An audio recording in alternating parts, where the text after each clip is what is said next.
Hello दोस्तों, तो कैसे हो आप सब लोग। आप लोग क्या अनसुनी कहानियों के शौकीन हो? तो आज एक वही अनसुनी कहानी सुनाने जा रहा हूँ आप सबको। तो चलिए शुरू करते हैं एक भूतिया डरावनी कहानी। अविनाश को पुराने किले और खंडहरों की तस्वीरें लेने का बहुत शौक था। इसी शौक के चलते वो राजस्थान के एक दूर दराज गांव कुलधारा के पास स्थित एक गुमनाम हवेली पहुंचा।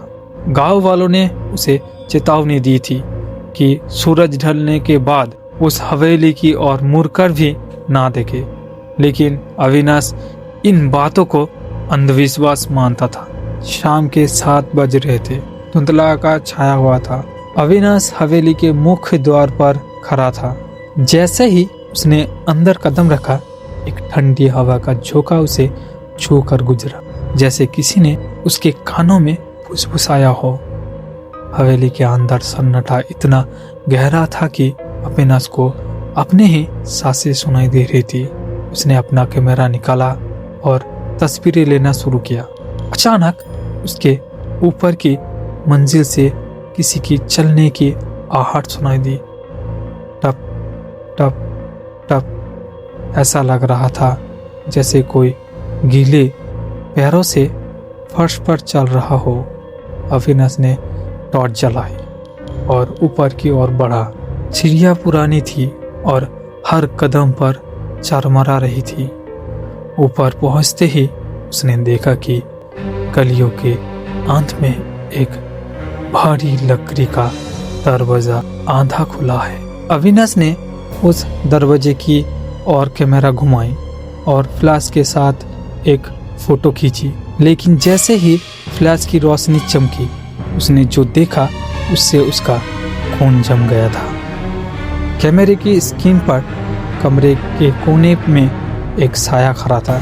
एक औरत जिसके बाल जमीन तक लंबे थे और उसका चेहरा पूरी तरह सफेद था।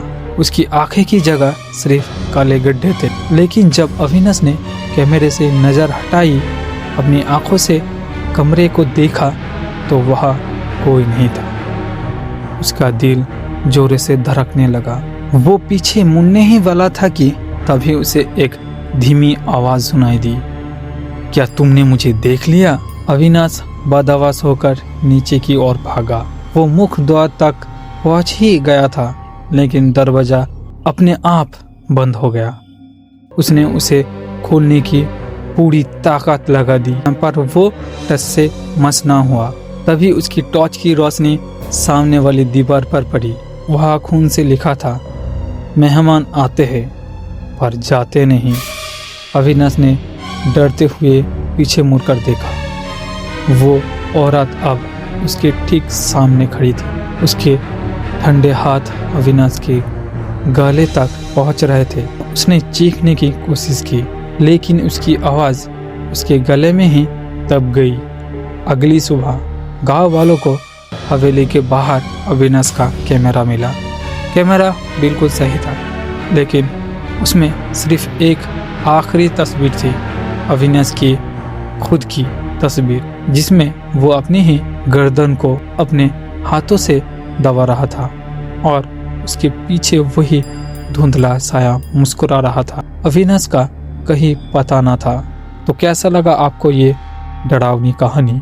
अच्छी लगे तो कमेंट में बताइए। मिलते हैं नेक्स्ट वीडियो में। Tata bye bye, see you.